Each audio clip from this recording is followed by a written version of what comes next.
અવંતિકા નગરી એટલે કે આજનું પવિત્ર ઉજ્જૈન.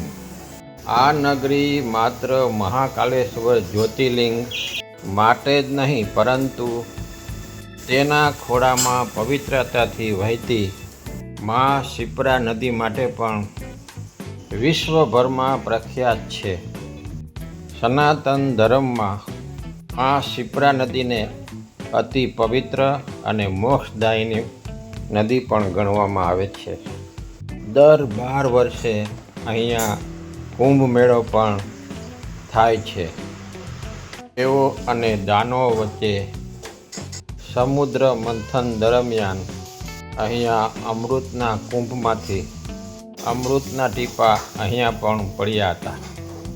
તેથી આ નદીનું મહત્ત્વ પણ ઘણું ઊંચું છે અને આ સ્થાન રામઘાટ નામે પણ ઓળખાય છે. તો આપણે આ શિપ્રા નદીના કાંઠે રામઘાટને ભવ્ય નજારો જોઈશું. આપને મારી ચેનલ સારી લાગે તો લાઈક કરજો, શેર કરજો અને સબસ્ક્રાઈબ કરજો.